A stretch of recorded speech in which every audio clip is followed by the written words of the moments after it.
Hello friends, welcome back to my class. जैसा कि आप जानते हैं हम ओ लेवल का सिलेबस कवर कर रहे हैं और हमारा मॉड्यूल M3R5 रनिंग में है। हमारा जो चैप्टर है रनिंग में वो चैप्टर नंबर 8 है, जिसका कि नेम हम जानते हैं स्कोप एंड मॉड्यूल्स है और मॉड्यूल बेसिक्स के बारे में हम डिस्कस कर रहे थे। तो प्रीवियस की वीडियोस में आपने देखा था कि किस तरह से मॉड्यूल्स के हमारे लिए एडवांटेजेस और किस तरह से मॉड्यूल्स हम हमारे प्रोग्राम्स में इंपोर्ट कर सकते हैं और मॉड्यूल्स के हमें क्या क्या लाभ हमारे प्रोग्राम्स बनाते टाइम हमें मिलते हैं। तो चलिए स्टार्ट करते हैं आज हमारी वीडियो को, जिसमें कि हम देखेंगे कि किस तरह से हम एक मॉड्यूल का रीनेम कर सकते हैं, है ना। Topic cover in this video renaming a module at time of import, यानी इंपोर्ट के टाइम हम एक मॉड्यूल का नेम किस तरह से चेंज कर सकते हैं मॉड्यूल अलाइजिंग के रूप में, जिसे हम मॉड्यूल अलाइजिंग भी कहते हैं। नेम चेंज करना एक तरह से, आपने जो भी मॉड्यूल अपना इंपोर्ट करा है आप चाहते हैं उसका कोई दूसरा नेम आप वहाँ पे लिखना चाहते हैं और उस नेम से क्या करना चाहते हैं, आपने जो मॉड्यूल इंपोर्ट करा है वो यूज़ करना चाहते हैं। तो उसके लिए आप क्या कर सकते हैं, मॉड्यूल का नेम चेंज कर सकते हैं। कई बार ऐसा होता है कि आपको मॉड्यूल जो आपने बनाया है उसका नेम थोड़ा लेंदी है और आप चाहते हैं अपने प्रोग्राम में उस लेंदी नेम का यूज़ ना करें और उसकी जगह कोई दूसरे नेम का हम यूज़ करें। तो हम उसके लिए क्या करते हैं, उस मॉड्यूल को एक दूसरा नेम हम अलाइजिंग वहाँ पे कर देते हैं। सेकंड टॉपिक हम हमारी वीडियो में जो कवर करेंगे वो होगा हमारा फ्रॉम इंपोर्ट, यानी हम हमारे मॉड्यूल के जो भी हमारे फंक्शन है, मेंबर्स हैं, उन्हें किस तरह से बिना मॉड्यूल का नेम टाइप करे, बिना मॉड्यूल के नेम के कैसे यूज़ कर सकते हैं, इंपोर्ट कर सकते हैं। तो चलिए देखते हैं कि कैसे हम अलाइजिंग का यूज़ कर सकते हैं हमारे मॉड्यूल इंपोर्ट के time. User can also import an entire module under an alternate name. User क्या कर सकता है, पूरे मॉड्यूल को इंपोर्ट कर सकता है किसी अल्टरनेट नेम के साथ, है ना। आपने मॉड्यूल तो इंपोर्ट करा बट आपने क्या दे दिया, उसे एक अल्टरनेट नेम दे दिया अपने प्रोग्राम में यूज़ करने के लिए। तो यूज़र इसका बेहद ईजी वे में यूज़ कर सकते हैं। इसका सिंटैक्स देख लेते हैं। आप जानते हैं हमें इंपोर्ट कीवर्ड लिखना होता है जब भी हम कोई मॉड्यूल इंपोर्ट करते हैं, फिर हमारा मॉड्यूल का नेम हम लिखते होते हैं। अब आपको क्या लिखना है, इसके आगे लिखना है एज, यानी आपका जो भी मॉड्यूल नेम है उसको किस नाम से पहचाना जाए।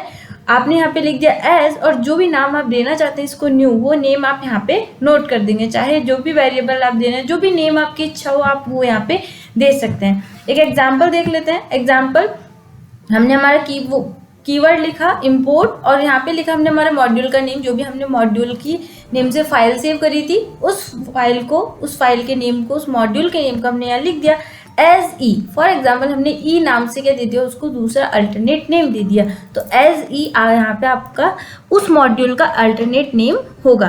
तो चलिए हम इसको एक बार प्रैक्टिकल करके देख लेते हैं हमारे IDLE के सॉफ्टवेयर पे।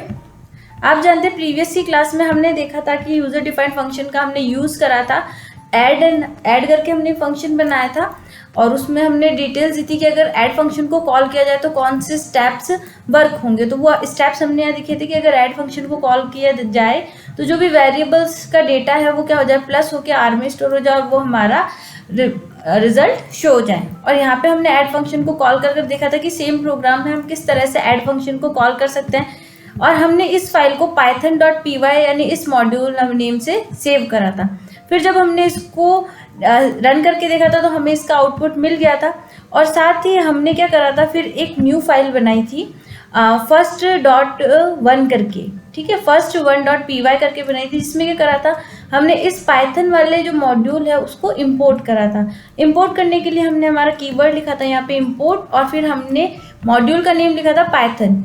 मॉड्यूल का नेम लिखने के बाद जैसा कि आपको मैंने डिटेल में बताया था, डॉट लिखा था आपने और फिर आपने वो फंक्शन लिखा जिसको कि आप कॉल करवाना चाहते हैं उस मॉड्यूल के अंदर से, ठीक है। तो मॉड्यूल में एक फंक्शन है हमारा ऐड, ऐसे आप और भी फंक्शंस क्रिएट कर सकते हैं और उन्हें अपने दूसरे प्रोग्राम में इंपोर्ट कर सकते हैं। तो अभी हमने देखा कि कैसे हम एक मॉड्यूल को किसी दूसरे नेम से, किसी अल्टरनेट नेम से एक्सेस कर सकते हैं, इंपोर्ट कर सकते हैं। तो उसके लिए मैंने आपको क्या बताया था कि आपको इंपोर्ट कीवर्ड लिखना है, आपके मॉड्यूल का नेम लिखना है जो कि यहाँ पे लिखा हुआ है, उसके बाद आपको आगे लिखना है एज, कि आपका ये जो मॉड्यूल है वो किस नेम से जाना जाएगा।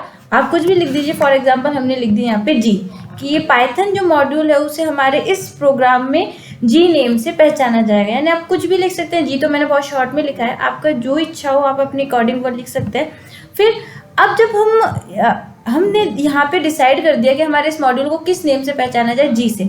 तो अब जब हम हमारे फंक्शंस को कॉल करेंगे उस मॉड्यूल में से, तो यहाँ पे वो मॉड्यूल का नेम नहीं आएगा, यहाँ पे वो नेम आएगा जो कि आपने इस मॉड्यूल को सेट करवा दिया। यहाँ पे क्या डिसाइड करवा दिया आपने, जी करवा दिया कि जी के नेम से इस पाइथन मॉड्यूल को पहचाना जाए। तो जी आपको यहाँ पे लिखना होगा। उसके बाद आपका फंक्शन वही, आपकी डिटेल वही, आपने ऐड फंक्शन को कॉल करा। अब ऐड फंक्शन को कॉल करा जी, जो कि हमारा पाइथन मॉड्यूल है, वहाँ से जो भी ऐड फंक्शन की स्टेटमेंट है वो हमारा यहाँ पे वर्क हो जाएगा। अब हमने चेंज कर दिया है, हमने रीनेम कर दिया है। इसे क्या करेंगे, हम कंट्रोल एस से सेव करेंगे और इसको रन करके देखेंगे क्या हमारा ये जो प्रोग्राम है, अगर हमने हमारे मॉड्यूल को रीनेम दिया है तो क्या रन हो रहा है या नहीं, ये चेक करने के लिए हम इसे रन करके देखेंगे। तो देखिए ये हमारा रन हो रहा है जैसे पहले हमारा रन हुआ था। ठीक है, 25 और 134 आप जानते हैं, प्रीवियस की वीडियो में भी मैंने बताया था। यहाँ से आए हमारे 25 एंड 134। 25 हमारा इन दोनों फंक्शन को कॉल किया गया, 134 हमारे इस फंक्शन को कॉल किया गया। और यहाँ पे जो आपको 30 दिख रहा है वो हमारा इन दोनों का जहाँ यहाँ पे जो ऐड फंक्शन को कॉल किया गया है, जिसमें भी कि हमने हमारे मॉड्यूल को न्यू नेम दिया है, उसके अकॉर्डिंग हमारा टोटल होकर हमें यहाँ पे शो हो रहा है। यानी इस तरह से आप क्या कर सकते हैं, अपने किसी मॉड्यूल को कोई न्यू नेम भी दे सकते हैं। तो आई होप आपको ये सिंपल सा स्टेप इस वीडियो के थ्रू समझ में आया होगा। अब आता है हमारा कि हम फ्रॉम के थ्रू, फ्रॉम कीवर्ड के थ्रू किस तरह से हमारा डेटा इंपोर्ट कर सकते हैं हमारी किसी भी मॉड्यूल के अंदर से। तो उसके लिए हमें डिटेल देखनी होगी। User can import particular members of module by using from input. User जो होता है वो किसी भी पर्टिकुलर मेंबर्स को क्या कर सकता है, मॉड्यूल से इंपोर्ट कर सकता है अपने प्रोग्राम के लिए। किस तरह से, फ्रॉम के थ्रू। कैसे, जैसे अभी आपने देखा था, आपने प्रीवियस फंक्शंस में भी देखे हैं कि मॉड्यूल में क्या करा है, हमने फंक्शंस बनाए 1 2 3, हमारी जितनी रिक्वायरमेंट होती है उतने हम फंक्शन बनाते हैं। तो उन फंक्शंस को हम क्या कर सकते हैं, हमारे फ्रॉम के थ्रू उसमें क्या करना होता है, हमारा मॉड्यूल का नेम नहीं होता, केवल हम फ्रॉम फंक्शन का, फ्रॉम कीवर्ड का यूज़ करेंगे और उससे हमारा कोई पर्टिकुलर फंक्शन हो गया या पूरा मॉड्यूल ही हो गया, हम उसे एक साथ क्या कर सकते हैं, बिना मॉड्यूल नेम के इंपोर्ट कर सकते हैं। Then main advantages of this concept is we can access members directly without using module। इसका हमें सबसे अच्छा लाभ ये होता है कि हमें मॉड्यूल का नेम लिखे बिना हम उसके जो मेंबर्स हैं, उसमें जो भी फंक्शंस हैं, उन्हें क्या कर सकते हैं, हमारे प्रोग्राम में इंपोर्ट कर सकते हैं। सिंटैक्स देख लेते हैं इसका। आपको क्या लिखना होगा, आप सबसे पहले फ्रॉम लिखना होगा आपके प्रोग्राम में, फिर आपको मॉड्यूल नेम देना होगा। यहाँ पे मॉड्यूल नेम तो आपको देना होगा क्योंकि इसी से पहचान जाएगा कि कौन से मॉड्यूल के फंक्शंस आप इंपोर्ट करना चाहते हैं। उसके बाद आपने इंपोर्ट कर दिया, ठीक है, आपने फ्रॉम लिखा, मॉड्यूल का नेम लिखा, फिर आपने इंपोर्ट लिखा और फिर आपने उस फंक्शन के बारे में नेम लिखा जो कि आप इंपोर्ट कराना चाहते हैं। फॉर एग्जांपल आपके किसी मॉड्यूल में आपने एडिशन का, सब्ट्रैक्शन का, मल्टीप्लिकेशन का और डिवाइडेशन का फंक्शन बनाए थे, बट आप चाहते हैं कि आपके किसी पर्टिकुलर प्रोग्राम में केवल एडिशन का ही क्या हुए, वहाँ से हमारा फंक्शन कॉल किया जाए। तो यहाँ पे क्या लिख देंगे आप, जहाँ पे नेम लिखा हुआ है यहाँ पे एडिशन लिख देंगे। तो क्या होगा, इस मॉड्यूल में से केवल एडिशन वाला प्रोग्राम ही क्या, फंक्शन ही क्या किया जाएगा, हमारा कॉल किया जाएगा। एग्जाम्पल, आपको यहाँ पे फ्रॉम लिखना है, आपका मॉड्यूल का जो भी नेम है यहाँ पे मैंने मॉड्यूल ही दिया है, और इंपोर्ट करके आपको वो लिखना होगा एडिशन, सब्ट्रैक्शन, कॉमा लगा के आप बहुत से क्या कर सकते हैं, फंक्शंस इंपोर्ट कर सकते हैं। तो चलिए हम इसका प्रैक्टिकल करके देखते हैं हमारे पाइथन के प्रोग्राम में। तो हमने हमारा पाइथन का आइडियली प्रोग्राम ओपन कर लिया है, जो कि हमने पहले अभी वर्क करके देखा था। पहले आपने देखा था हमने इंपोर्ट कीवर्ड का यूज़ किया था हमारे प्रोग्राम में किसी दूसरे मॉड्यूल से डेटा एक्सेस करने के लिए और उसके मेंबर्स एक्सेस करने के लिए, और साथ ही हमने उसे एक नेम भी देना सीखा था कि किस तरह हम उसके एक दूसरे नेम से हमारे डेटा को, हमारे मेंबर्स को, फंक्शन को कॉल कर सकते हैं। अब हम यहाँ पे एक और फंक्शन डिफ़ाइन करके यूज़र डिफाइन फंक्शन को क्रिएट करते हैं, ताकि अब हम जो फ्रॉम वाले फंक्शन का यूज़ करना सीखेंगे कि फ्रॉम से कैसे हम हमारे फंक्शन को कॉल कर सकते हैं, वो सीख सके। तो यहाँ पे हमने यूज़र डिफाइन सब फंक्शन का यूज़ करा, यानी अब एक यूज़र ने फंक्शन बनाया जिसमें होगा सब्ट्रैक्शन। हमने ए और बी यहाँ पे वैल्यूज़ दी है हमारी, आप चाहे जो भी हो वो वैल्यूज़ दे सकते हैं।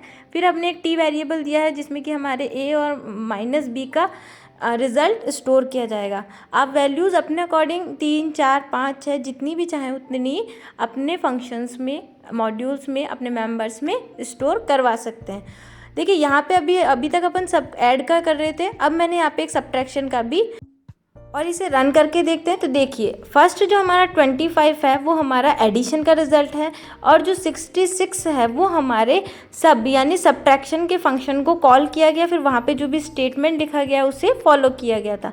अब हमारे प्रोग्राम को हम, जो कि हमने एक न्यू बनाया था हमारा first1.py के नेम से, जिसमें कि हमने अलाइजिंग का यूज़ किया था, उसमें अब हम फ्रॉम का यूज़ करना देखते हैं। ठीक है, तो हमने क्या लिखा, सबसे पहले फ्रॉम लिखा, यानी कि हम फ्रॉम मेथड के थ्रू क्या कर रहे हैं, हमारे मॉड्यूल के मेंबर्स को एक्सेस कर रहे हैं। इसका हमें ये फ़ायदा है कि हमें हमारे मॉड्यूल को बार बार नहीं लिखना पड़ रहा, केवल हमें फर्स्ट लाइन में, जैसा कि मैंने आपको सिंटैक्स बताया था, मॉड्यूल का नेम लिख दिया हमने पाइथन, क्योंकि हमारी प्रीवियस मॉड्यूल का नेम क्या था, पाइथन, तो मैंने लिख दिया फ्रॉम पाइथन इम्पोर्ट सब फंक्शन। ठीक है, केवल सिंपल सा लिखा कि पाइथन मॉड्यूल में से कौन से फंक्शन को इम्पोर्ट किया जाए, सबको।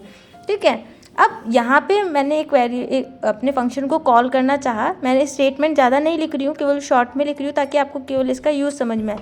तो यहाँ पे मैंने सब फंक्शन को कॉल किया, जिसमें मैंने अपनी वैल्यूज असाइन करी 50 एंड 20, क्योंकि वहाँ मेरे पास 2 वेरिएबल्स ही थे, तो मैंने 2 वेरिएबल्स ही यहाँ पे लिखे हैं। अब मैं अगर इसे रन करके देखती हूँ तो आप देखिए रिजल्ट में मुझे 25, 66 तो मेरे प्रीवियस वाले मॉड्यूल में जो मैंने लिखा था उसका रिजल्ट मिल रहा है, 25 जो कि मेरा यहाँ पे एडिशन का था वो रिजल्ट मिल रहा है, और 66 जो मेरा सब्ट्रैक्शन का था। और ये जो 30 है, ये जो मैंने अपना फ्रॉम फंक्शन के थ्रू यूज़ करा था, यहाँ पे 50 - 20 लिखा है, तो यहाँ पे सब फंक्शन क्या किया गया है, कॉल किया गया, और जो वहाँ पे स्टेटमेंट दिया गया था वो हमारा यहाँ पे वर्क हुआ, यानी इम्पोर्ट हुआ है हमारा कौन सा, सब्ट्रैक्शन का फंक्शन। आप चाहें तो एडिशन का भी यहाँ पे यूज़ कर सकते हैं, कॉमा लगा के आप ऐड फंक्शन लिख देंगे, और आपके यहाँ पे लिख देंगे जो भी हमारा वैल्यूज़ है उसका रिकॉर्ड हम यहाँ पे लिख देंगे। ठीक है, अभी तो सब्ट्रैक्शन वाला हमने कॉल किया था, अब हम ऐड फंक्शन भी क्या कर रहे हैं, हमारे मॉड्यूल में से कॉल कर रहे हैं। तो यहाँ पे मैंने लिख दिया है ऐड ब्रैकेट स्टार्ट 10 कॉमा। देखिए यहाँ पे हम पाइथन डॉट सब या डॉट ऐड नहीं लिख रहे हैं, हमें बार बार हमारे मॉड्यूल के नेम लिखने की रिक्वायरमेंट नहीं हो रही है, जो कि हमारा इसका फ्रॉम मेथड के थ्रू अगर हम इंपोर्ट करते हैं तो इसका प्लस पॉइंट है। ठीक है, तो यहाँ पे मैंने क्या लिख दिया है, 10 लिख दिया है। आप अपने अकॉर्डिंग वैल्यूज़ देख सकते हैं, जितने भी चाहे वेरिएबल्स एंड वैल्यूज़, बस ये ध्यान रखना है जितने आपने यहाँ पे अपनी कीज़ एंटर करी होंगी, वेरिएबल्स एंटर करेंगे, उतनी ही आपको वैल्यूज़ यहाँ पे असाइन करवानी होगी। अब हम एडिशन करवाना चाहते हैं कि 10 और +5 हमारा एडिशन हो जाए। जब हमने इस प्रोग्राम को रन करवाया तो देखिए यहाँ पे हमें रिजल्ट मिल रहे हैं 4 मिल रहे हैं। यहाँ पे हमें फंक्शन कॉल के रिजल्ट मिल रहे हैं, जैसे कि 25 हमारा यहाँ पे एडिशन का है, 15 10 का, सब्ट्रैक्शन का हमारा 100 - 34 66 रिजल्ट, 30 हमारा यहाँ पे सब्ट्रैक्शन का है, और एडिशन का हमारा 10 + 5 हमें रिजल्ट मिल रहा है। तो आपने देखा इस वीडियो में कि फंक्शन के मेंबर्स को हम किस तरह से एक्सेस कर सकते हैं। देखिए अब हम देखते हैं various possibilities of import statement, यानी इम्पोर्ट स्टेटमेंट को हम कितने तरीकों से लिख सकते हैं। जैसा कि आपने अभी देखा वीडियो में कि आप इंपोर्ट फंक्शन के थ्रू भी, इंपोर्ट कीवर्ड के थ्रू भी क्या कर सकते हैं, मॉड्यूल्स को इंपोर्ट कर सकते हैं, और साथ ही आप फ्रॉम के थ्रू भी क्या कर सकते हैं, मॉड्यूल्स के जो मेंबर्स हैं उन्हें इंपोर्ट कर सकते हैं। तो कई ऐसे तरीके हैं जिनका आप यूज़ करके अपने प्रोग्राम्स में इन्हें नोट डाउन कर सकते हैं। जैसे कि आपने लिखा इंपोर्ट मॉड्यूल नेम, आप इस तरह से मॉड्यूल नेम के थ्रू क्या कर सकते हैं, मॉड्यूल के जो भी हमारे मेंबर्स हैं, वेरिएबल्स हैं, उन्हें इंपोर्ट कर सकते हैं। आप इस तरह से भी लिख सकते हैं कि इंपोर्ट क्या है हमारा, अगर मॉड्यूल 1 है, कोई मॉड्यूल 2 है, मॉड्यूल 3 के फंक्शन का हम यूज़ करना चाहते हैं, और इसी तरह अगर और भी हमारे मॉड्यूल्स हैं तो हम उन्हें भी इसमें इंपोर्ट कर सकते हैं। थर्ड आता है हमारे जैसे import module as alias name, जैसे कि मैंने आपको स्टार्टिंग में बताया वीडियो में कि अलाइज नेम के थ्रू भी क्या करते हैं, आप मॉड्यूल को इंपोर्ट करवाते हैं अपने प्रोग्राम में। Import module 1 as M1, module 2 as M2, यानी हम अलाइज नेम में हमारे जितने भी मॉड्यूल्स बने हुए हैं उन सब के लिए दूसरा नेम, अल्टरनेट नेम दे सकते हैं, और उसे इस तरह से हम स्टेटमेंट लिख के, सिंटैक्स लिख के हमारे एक प्रोग्राम में इंपोर्ट कर सकते हैं। आई होप आपको ये सिंपल से समझ में आए होंगे, क्योंकि आपने अभी प्रैक्टिकल में देखा ही है इन सबको। तो आप इनमें से किसी भी तरीके से अगर अपना स्टेटमेंट लिखते हैं तो वो सभी करेक्ट माना जाएगा और आपके मॉड्यूल के फंक्शन इंपोर्ट कर दिए जाएंगे। इसी तरह फ्रॉम का किस तरह यूज़ कर सकते हैं, फ्रॉम मॉड्यूल इंपोर्ट मेंबर्स, जैसे कि मैंने आपको बताया फ्रॉम का यूज़ करते हैं, मॉड्यूल का नेम लिखते हैं, इंपोर्ट करेंगे और उसके जो भी मेंबर को आप एक्सेस करवाना चाहते हैं वो आप लिखते हैं। इसी तरह from module import member 1, member 2, member 3, यानी किसी इस मॉड्यूल में जितने भी मेंबर्स हैं यानी आपके जो फंक्शंस हैं उन्हें आप एक के बाद एक कॉमा लगा के क्या कर सकते हैं, इंपोर्ट कर सकते हैं। इसी तरह अगर आपके जो फ्रॉम के थ्रू आप इंपोर्ट कर रहे हैं मॉड्यूल्स के फंक्शंस को, तो उन्हें भी आप क्या दे सकते हैं, अलाइज नेम दे सकते हैं, यानी दूसरा अल्टरनेट नेम दे सकते हैं। फ्रॉम मॉड्यूल इंपोर्ट मेंबर 1, यानी जो फर्स्ट फंक्शन होगा या जो भी फंक्शन हम एक्सेस करवाना चाहते हैं, एज एक न्यू नाम उसको हमने दे दिया, उस नाम से उसको पहचाना जाएगा। फिर आता है हमारा फ्रॉम मॉड्यूल इंपोर्ट एस्टेरिक, यानी ये क्या करेगा, जो भी हमारे इस मॉड्यूल में फंक्शंस होंगे उन सबको क्या करेगा, कॉल करेगा, उन सब पर को हमारे फंक्शन में यूज़ करने के लिए हम इस स्टेटमेंट का यूज़ करते हैं। तो आई होप आपको आज की वीडियो में ये अच्छे से समझ में आए होंगे टॉपिक। तो इसी के साथ आज की वीडियो में तो इतना ही फ्रेंड्स, मिलता है नेक्स्ट वीडियो में न्यू टॉपिक के साथ। तब तक के लिए goodbye, take care and thanks for watching my video. Thank you once again.